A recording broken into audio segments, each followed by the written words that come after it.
Architecture में they are also asked. दूसरा जो पॉइंट है दैट इज लिटरेचर। लिटरेचर में वो कैसे क्वेश्चन पूछ रहे हैं। लिटरेचर में अभी तक 3 क्वेश्चन मुझे देखे।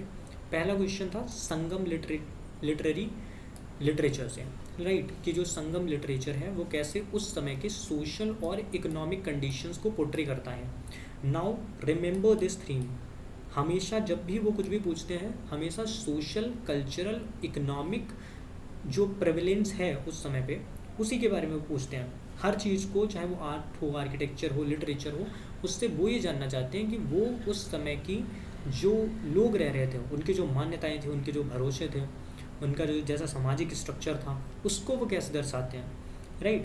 तो this is the only thing that you need to read in this question. Question तो बहुत बड़ा है, though not very useful from the point of view of connected political history of South India. तो ये सब बेफालतू की चीज़ है, आपको इससे क्वेश्चन में कुछ लेना देना ही नहीं है। आपको सिर्फ ये बताना है कि संगम लिटरेचर कैसे पोर्ट्रे करती है उनके सोशल और इकोनॉमिक कंडीशंस को। This is the only thing that is question for you. इसके अलावा बाकी सारी चीज़ें आपके लिए बकवास है इस क्वेश्चन में। What is highlighted is something that you have to answer, right. अब एक्चुअली में संगम लिटरेचर है क्या। संगम लिटरेचर को अगर बहुत सही तरीके से देखेंगे 3 संगम हुई थी, right. I think during the Pandyan ruler Madurai में 3 संगम्स बताई जाती हुई थी। I think one of them is hypothetical, 2 हुई थी, ऐसा कुछ भी है। बट हमारे लिए इंपॉर्टेंट है लिटरेचर। लिटरेचर में आपने एक बहुत फेमस सुनी होगी, Manimekalai. This was asked I think in UPSC prelims as well. इसके बाद एक आपने देखी होगी Silappatikaram. This was also literary marvel which was written, I think this was written by Ilango Adigal. Manimekalai भी किसी ने लिखी थी, सतनार ने लिखी थी शायद। इसके साथ साथ संगम लिटरेरी में एक फेमस वर्क हमको मिलता है दैट इज़ जिसको बोलते हैं कि तिरुवल्लुवर का तिरुकुरल, राइट। तो वो एक इम्पॉर्टेंट है क्योंकि वहाँ वो एक तरीके से तमिल फिलॉसफी को दिखाता है, तो उनके जो लाइफ के जो बिलीव्स हैं उनको दिखाता है उस समय के। And this is what is asked कि उस समय सोसाइटी कैसी थी, तो शायद वो तिरुवल्लुवर से इन्फ्लुएंस्ड रही होगी।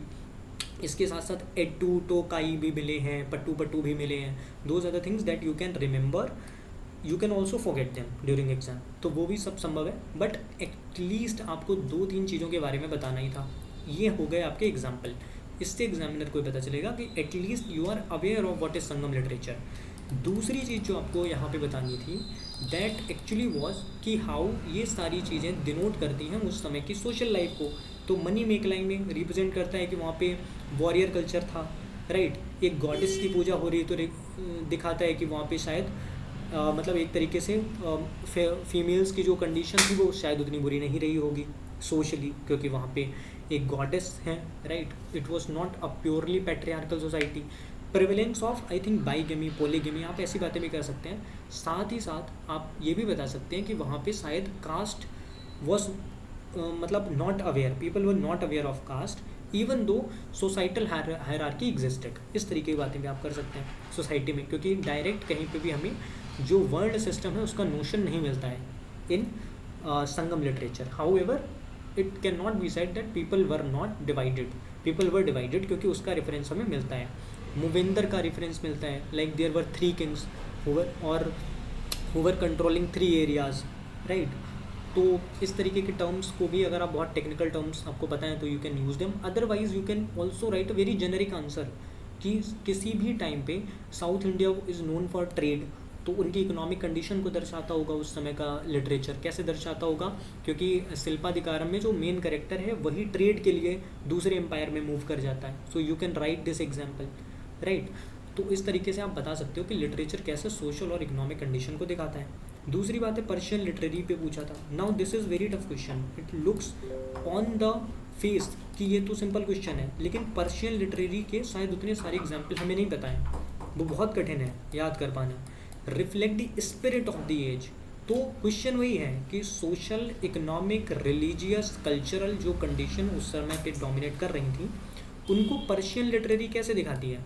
तो पर्शियन लिटरेरी में you can actually quote I think some examples. I think जो अल बरूनी था, he himself was Al Biruni, I guess he was a Persian मतलब स्कॉलर, तो उन्होंने बहुत सारी बुक्स लिखी हैं। तो you can quote such examples, you can take such names directly बहुत सारे एग्जाम्पल इसमें आपको नहीं पता होंगे, it is very tough question actually. मेरे ख्याल से जो हमज़ा नामा है वो भी पर्शियन में ही लिखी हुई है।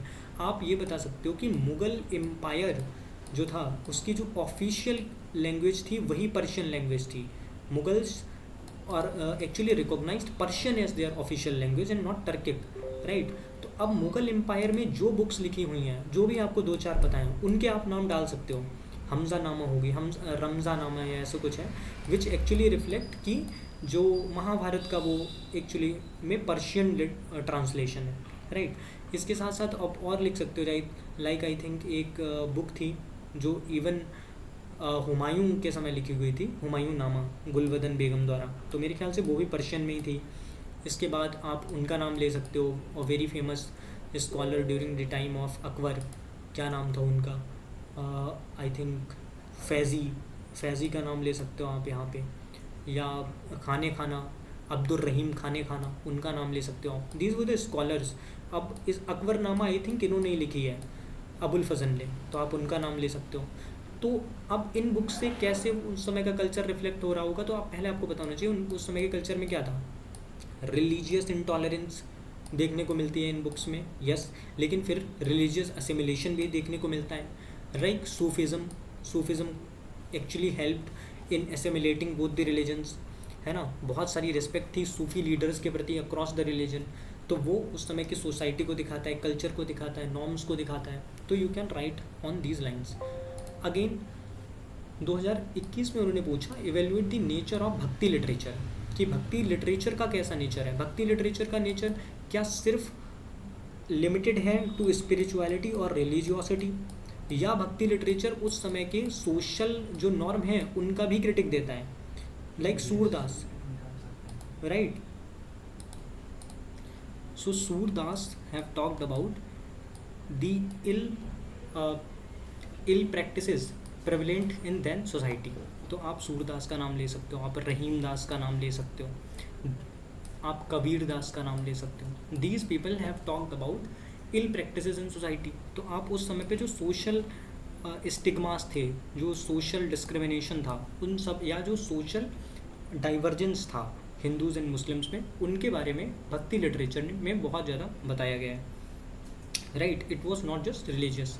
सेकेंड, उसका कॉन्ट्रीब्यूशन क्या है इंडियन कल्चर को। Now this is something that you have to brainstorm कि how it would have contributed. उसका एक इंडियन कल्चर में हमें आज भी देखने को मिलता है कि एक क्यूमुलेटिव रिस्पेक्ट है in both the religions toward certain figure, चाहे वो अजमेर शरीफ की दरगाह हो, ख्वाजा निज़ामुद्दीन चिश्ती या ऐसे लोग, औलिया, ये जो मतलब जो सिलसिले चलते थे उनके प्रति, सेंट्स के प्रति सोसाइटी में हमेशा रिस्पेक्ट रही है इर्रिस्पेक्टिव ऑफ द रिलीजन।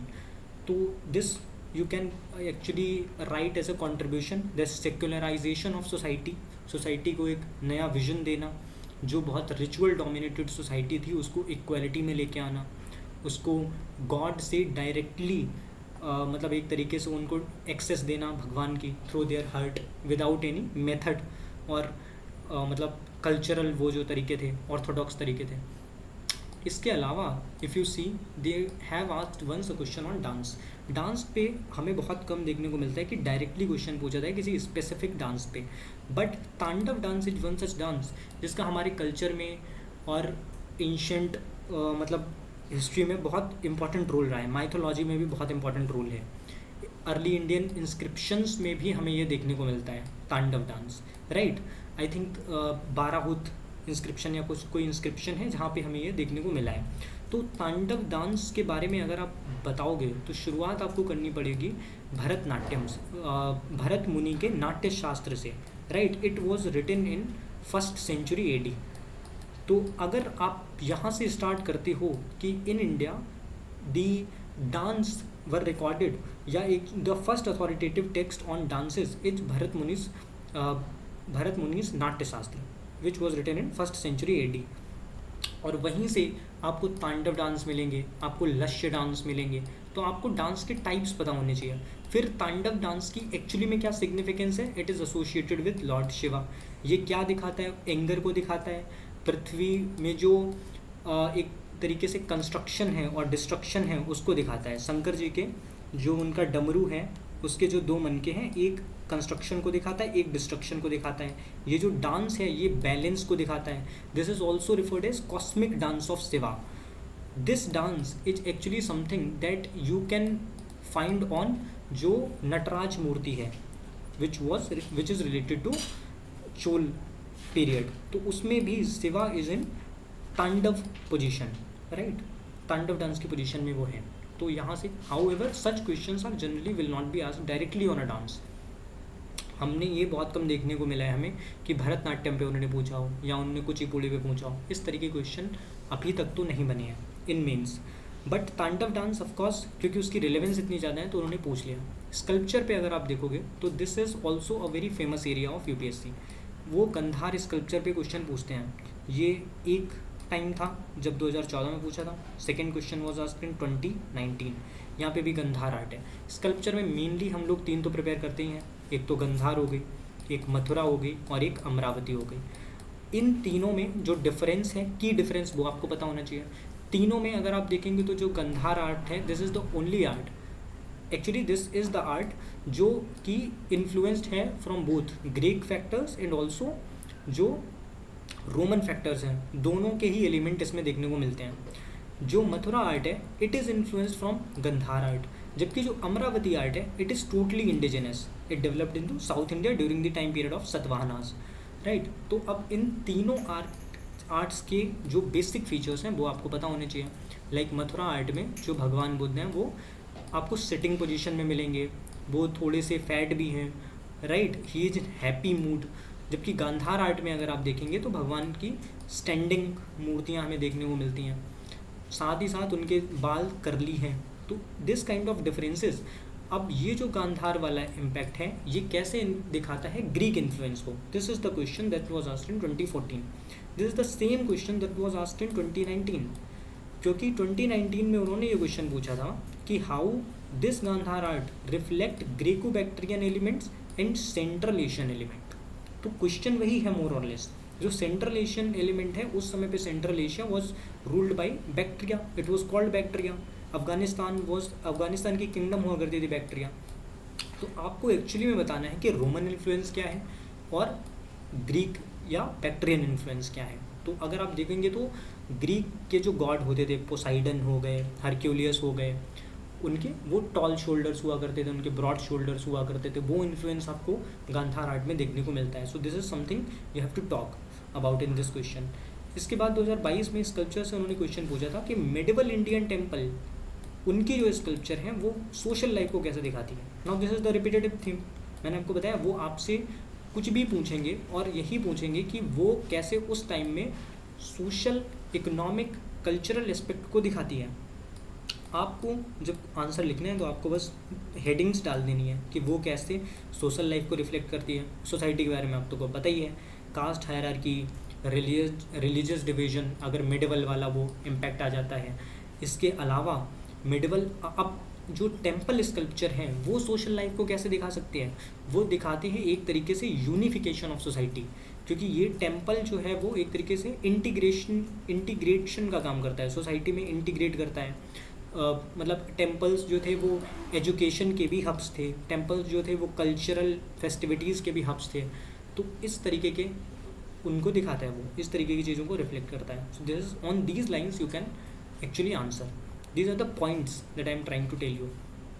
इसके बाद this is something that is not mentioned in the syllabus. syllabus में वो कहते हैं कि लिटरेचर मतलब आर्ट, आर्किटेक्चर और literature, civilization is not even mentioned. लेकिन सिविलाइजेशन पे वो हर बार क्वेश्चन पूछते हैं। पर्टिकुलरली अगर आप 2023 का क्वेश्चन देखोगे तो this question was what are the main features of Vedic society, right. और क्या कुछ जो फीचर्स हैं वो अभी भी प्रिवेल कर रहे हैं वैदिक सोसाइटी के। This is the question that they asked. Now see the 2024 question.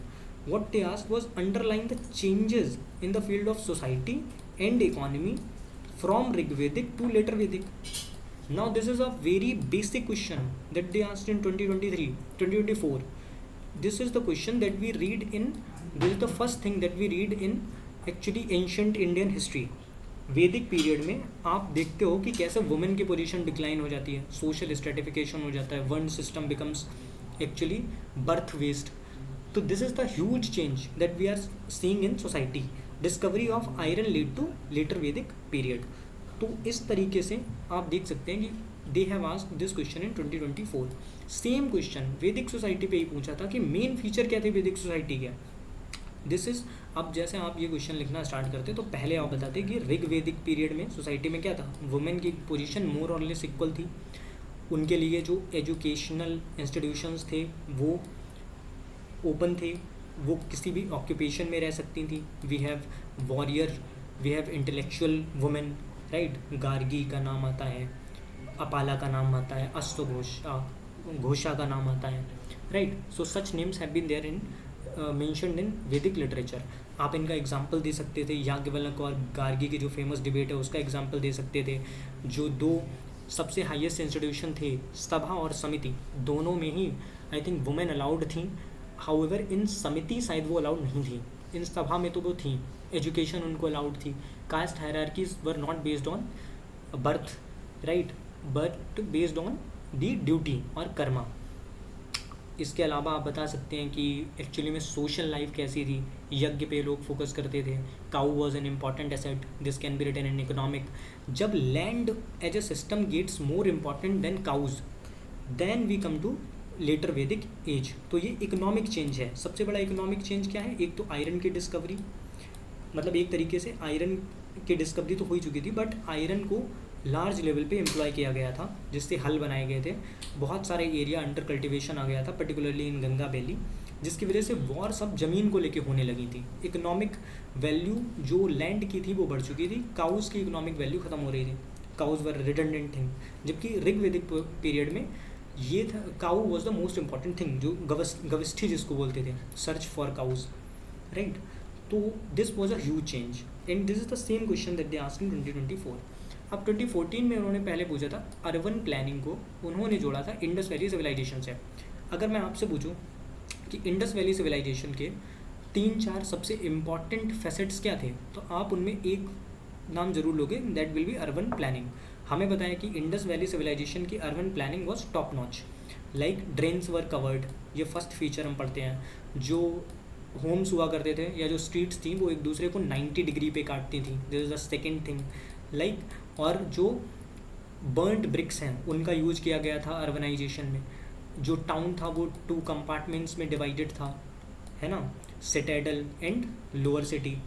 इसके बाद अगर आप देखोगे तो उनका जो ड्रेनेज सिस्टम था that was one of the greatest drainage system. जो स्मॉल ड्रेनेज थी वो बड़े ड्रेनेज में मिल के जाती थी, और सिंक होल्स थे उसमें, पॉट होल्स थे उसमें। तो they use to ensure drainage system में कि वहाँ पे सिल्टेशन ना हो, राइट। तो इस तरीके की टेक्निक्स का यूज वहाँ पे किया गया था इन देयर ड्रेनेज सिस्टम, है ना। इसके अलावा तो दीज आर 4-5 पॉइंट्स, और ये मेजर पॉइंट्स हैं जो आज भी हम अर्बनाइजेशन में फेस कर रहे हैं। हमारे यहाँ पे आज ओपन ड्रेन्स हैं, हमारे यहाँ पे सिटीज़ में स्मॉल स्ट्रीट्स हैं जहाँ पे जो कंजेस्टेड रहती हैं। तो आप इन सब के एग्जाम्पल दे सकते थे और कंपैरिजन में बता सकते थे कि कैसे इंडस वैली सिविलाइजेशन के लोगों ने इन सारी चीज़ों को एक्चुअली में सॉल्व कर लिया था। And the question was the same कि इंडस वैली सिविलाइजेशन कैसे हमें इनपुट प्रोवाइड कर सकती है प्रेजेंट डे अर्बनाइजेशन में। You get the point. 2015 में उन्होंने पूछा कि दी एंशिएंट सिविलाइजेशन जो थी इन इंडियन सब कॉन्टिनेंट वो इजिप्ट, मेसोपोटामिया और ग्रीस से डिफरेंट थी। कैसे डिफरेंट थी? क्योंकि उनका जो कल्चर और ट्रेडिशन है वो अभी भी प्रिजर्व्ड है। इंडियन सिविलाइजेशन के कल्चरल, इंडियन सिविलाइजेशन का ट्रेडिशन वो आज भी प्रिजर्व्ड है। जबकि अगर आप देखोगे तो इजिप्ट में today it's a Arab state, Mesopotamia तो ख़त्म ही हो गया मतलब एक तरीके से। इसके अलावा ग्रीस अगर आप देखोगे तो शायद वो ग्रीक गॉड्स की वो रिलीजन सेम नहीं रहा, वो कल्चर सेम नहीं रहा उनका, क्रिश्चियनिटी बिकेम प्रेवलेंट थिंग। लेकिन इंडियन सिविलाइजेशन इज़ कंटिन्यूइंग। तो ऐसी क्या चीज़ें हैं जो हमें आज भी पुरानी चीज़ों से जोड़ती हैं, like the practice of yajna, this is the most important thing. It was happening in later Vedic period. आज भी हमारी जो महिलाएं हैं वो वर्मिलियन यानी सिंदूर यूज करती हैं, and evidence of which has been found in IBC। तो ये दूसरी बात हो गई। तीसरी बात आप बता सकते हो कि कैसे पशुपतिनाथ की पूजा होती थी IBC में। This is the same thing that we are still, आज भी नेपाल में पशुपतिनाथ का मंदिर है, शंकर जी की पूजा होती है। तो दीज थिंग्स आर मोर और लेस कंटिन्यूइंग। जो बैंगल्स मिली हैं राजस्थान में, हमें जो एक फेमस जगह है कालीबंगा एक साइट है, तो वहाँ आज भी हमारे यहाँ बैंगल्स पहनी जाती हैं। और कल्चर मोर और लेस सेम है। इसमें आप निगेटिव पॉइंट्स भी बता सकते हो, जैसे कि कास्ट सिस्टम इज़ प्रेवलेंट, मतलब it is traced to later Vedic period of time. इसके अलावा अगर आप देखोगे सोसाइटी में हायरार्की एग्जिस्ट करती है, तो वो भी एक निगेटिव एस्पेक्ट है। इसके अलावा आप देखोगे तो सोसाइटी चेंज ओरिएंटेड नहीं है, रादर स्टेटस कोइस्ट है, तो ये भी एक निगेटिव पॉइंट है। इसके बाद में आप इन दोनों पॉइंट्स की सिंथेसिस बता सकते हो कि कैसे जो कल्चरल ट्रेडिशन से हमारा जुड़ाव है वो हमें यूनिक बनाता है दुनिया में, और उस बेसिस पे आप एक कंक्लूजन ड्रॉ कर सकते हो कि उसको प्रिजर्व करने की कितनी ज़रूरत है।